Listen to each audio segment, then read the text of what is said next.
Greetings, this is Jim Lindsay. This is a video tutorial in which I will show you how to set up a Zoom meeting. Immediately, you have to do this twice for this class, so for your immediate needs, you have to know how to do this for at least 2 times during this course. And I hope that you're going to retain this information, because I think whether you use this platform or something else like Microsoft Teams, I think you'll be doing this, or WebEx or GoToMeeting. I think you'll be doing this same sort of thing with other platforms for your jobs, at least in the next 6 months, next year, probably forever. This COVID-19 pandemic has certainly changed this aspect of work, I think, forever. And so knowing how to teleconference is something that I feel like you have to know how to do it. So let me show you. It's very easy. I'm at the Blackboard website. I'm in the Nickel module lessons, and hang on. All right, so let's get started. So on this page of Zoom tutorials, about 1, 2, 3, but the 4th one down is a link that says WKU's Zoom portal. You need to open that when you want to set up a Zoom meeting. You click on that link, and you can bookmark this page for your own use. It's wku.edu/ITS, which is the Information Technology Department /Zoom.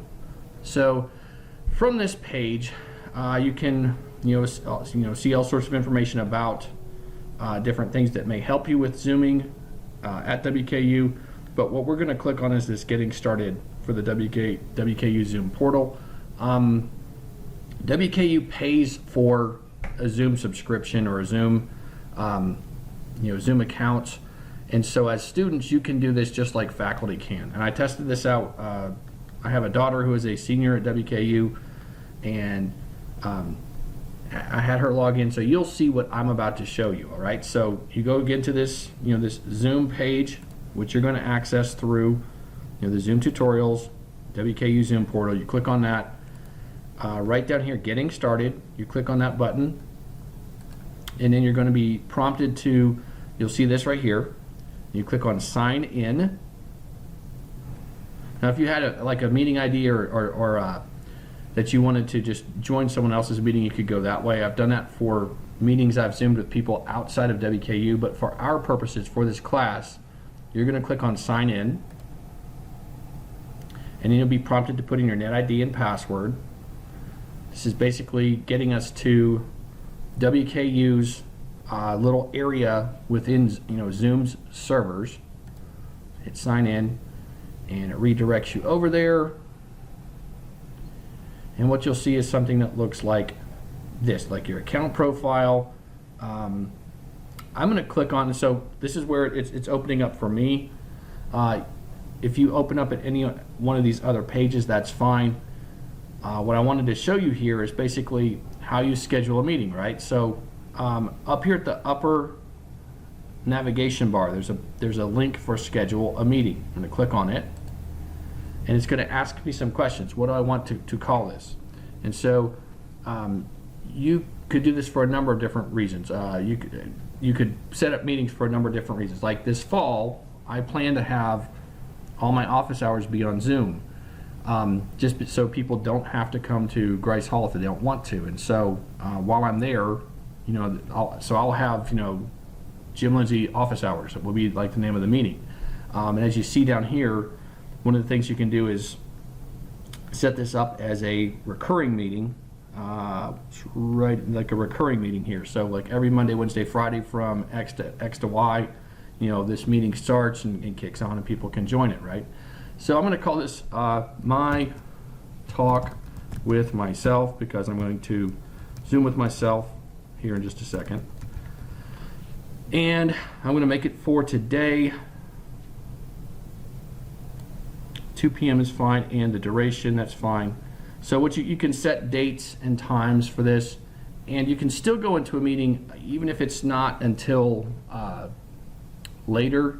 You can still you can still get into it.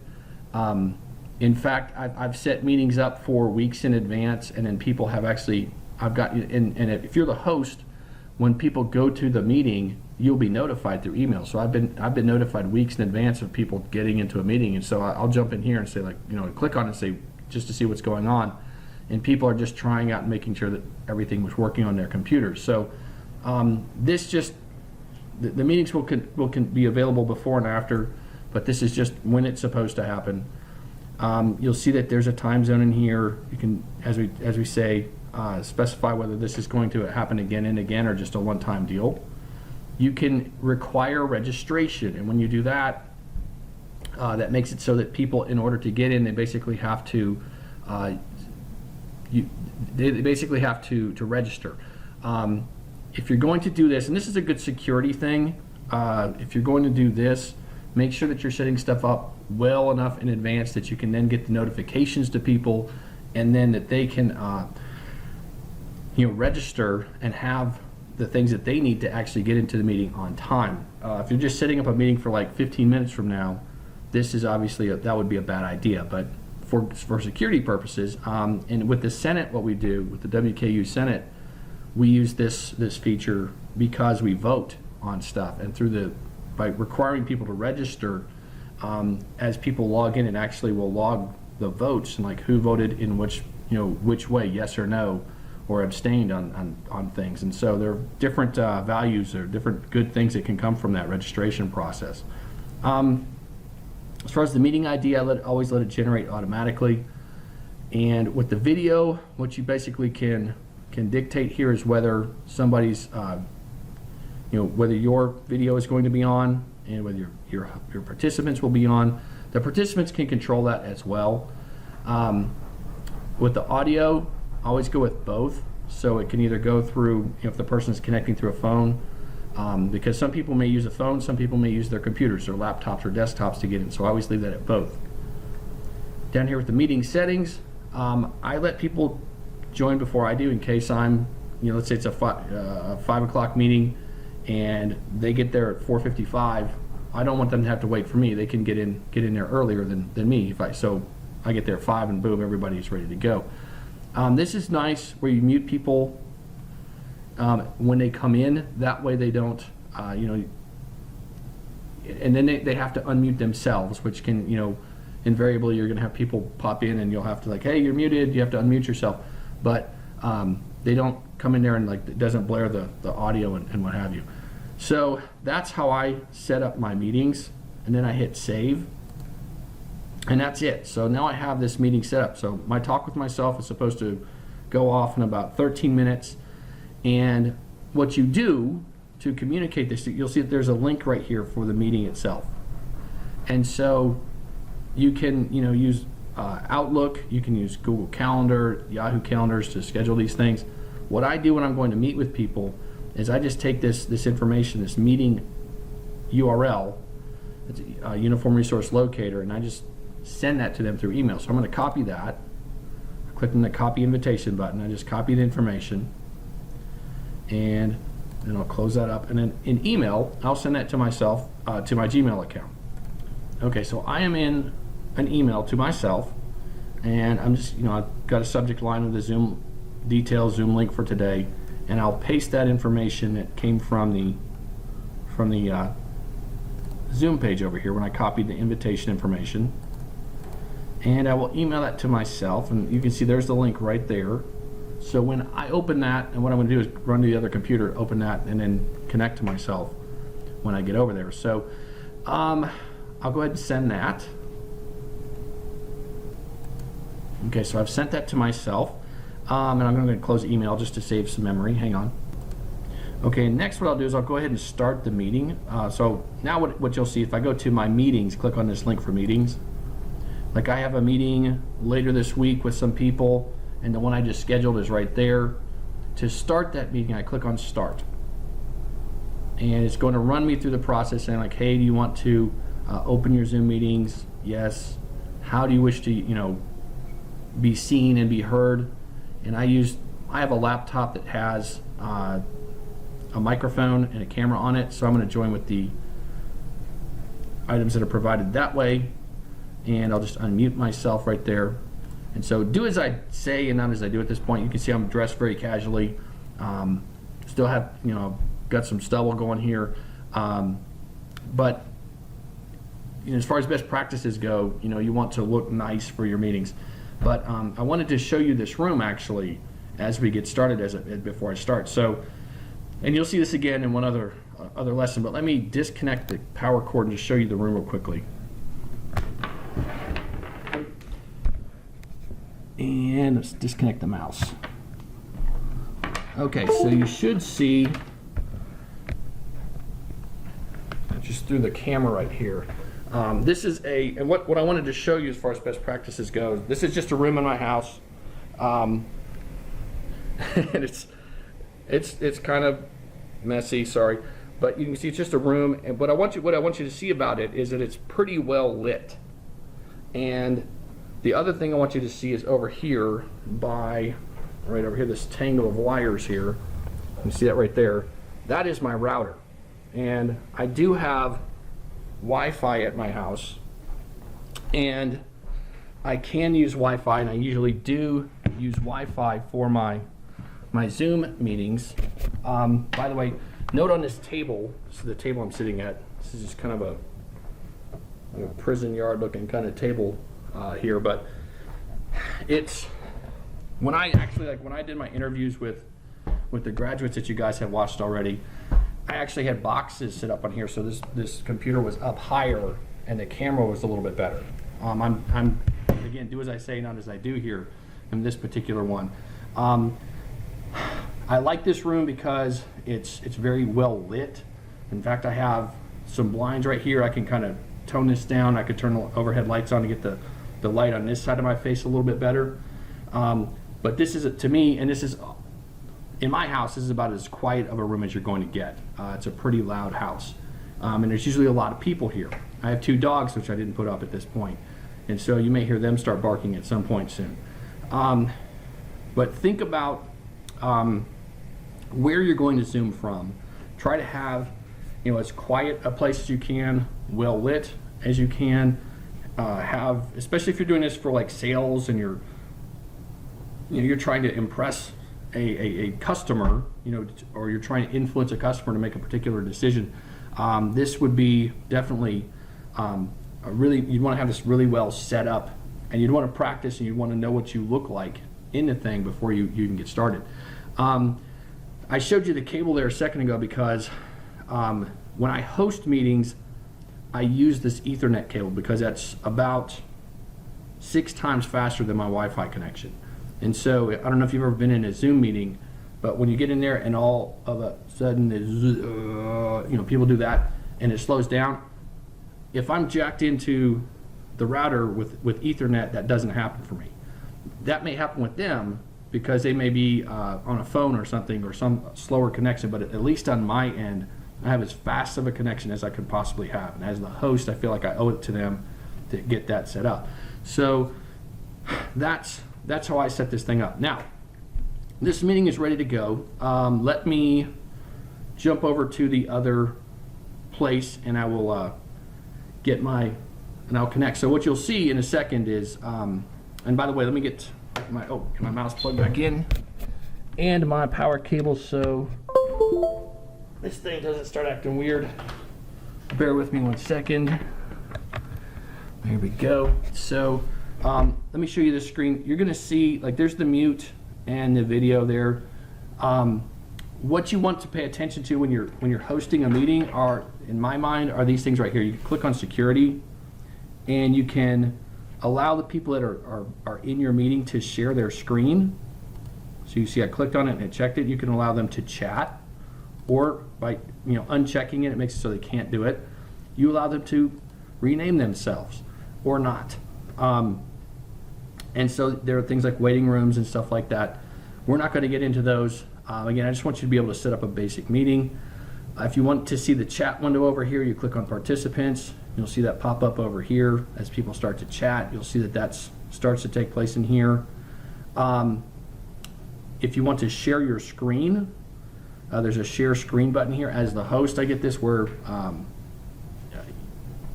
I've made it so that the other people can share their screen as well. But you'll see it on you won't see it in the other. I'm not recording the other computer. You'll just see this one. But if I wanted to share my screen, like I wanted you to see my desktop, if I click on this right here, what that does, it shows me my available windows let's say I wanted to share my desktop, which one of these guys?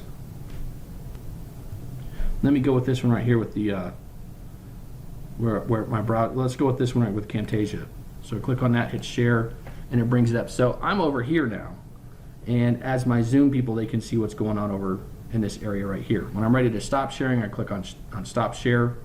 I want you guys to do that with me. When I connect with you through this tool, I'll say, hey, can you open up LinkedIn for me? Because by then we're going to have, you will have worked on your LinkedIn profile for a couple of weeks. So show me, because there's a lot of stuff that I can't see on LinkedIn that you've done. It only shows up in your view. So, for example, let's say you wrote some recommendations for somebody, or you wrote some endorsements for somebody, or you did this or you did that. Well, until that other person approves it, and they may never do that, I don't see it. So if I've got you on the line and we need to be using this tool anyway, if I can have you jump over into your LinkedIn account, you're going to be a connection of mine anyway.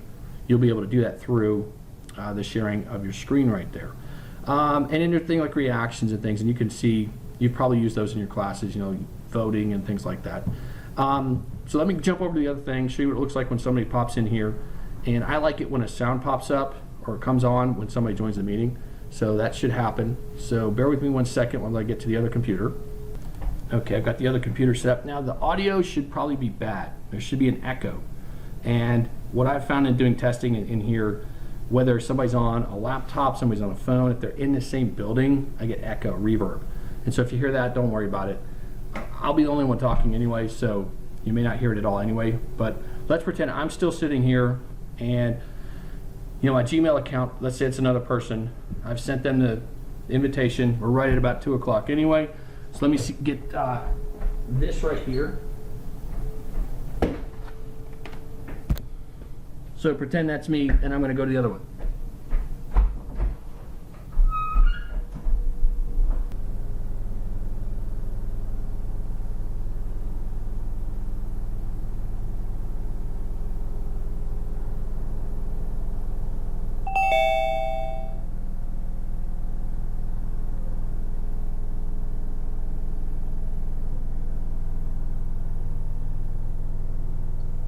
Okay, I came in muted.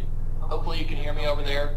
I'm in the other room, and hopefully I'm showing up on like the next to that lacrosse helmet over there. This is the process when someone else jumps in here. Let's say I wanted to share my screen from here. So I'm going to click on share screen here because I've been allowed to do that. Let me go to say here, share it. So now you should see, let me go to my desktop over here. So hopefully you see my desktop in here. Let's say I open up a document, I'm sharing it. When I'm done, I can then stop sharing. That's the process, right? And so when I'm done, I click on, I'll leave this on, I'll let the host close the meeting. So now I'll come back to where the lacrosse helmet is. I'll be right back.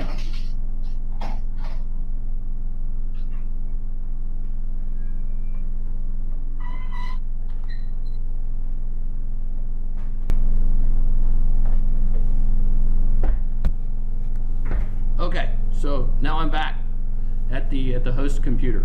One of the things I forgot to show you, I wanted to show you how to record as well. And so down here by the, hang on 1 second. Okay, in the little ellipse, the dot button, there's a record to this computer, record to the cloud. Because Western has an account with Zoom, you can actually record to the cloud. It then gives you it saved. What that means, it saves the recording on their servers, and then you get a URL, which you could then send to people saying, hey, if you missed the meeting, here's what was said. If you like to keep it on your computer and then post it to YouTube like I do, then I usually record to the computer. It gives you an MP4 file, which you then can use however you want. That's how I did those interviews. I recorded 4 different interviews to my computer. Then I used video editing software to cut those up and piece together what you guys saw in a compilation video. So that comes from this little more button right here. But that's it. So once everybody is done with the meeting, over in the other room I could have hit end over there, but I'll hit end here. and I'll actually end it for everybody. So this is going to, I could just leave the meeting myself, or I can end it for everybody, and there it goes. And so just close that guy and get this out of the way. But that is the process of how you set up a Zoom meeting, and how you control it. And so that's what I want you to do. I want you guys to set up with me, a meeting, and then we'll connect, and then you'll show me like your LinkedIn profile or whatever we're working on at that point. I thank you for your time and attention, and I hope that you learned something. Please contact me if you have questions. I would be happy to assist you, and have a great day.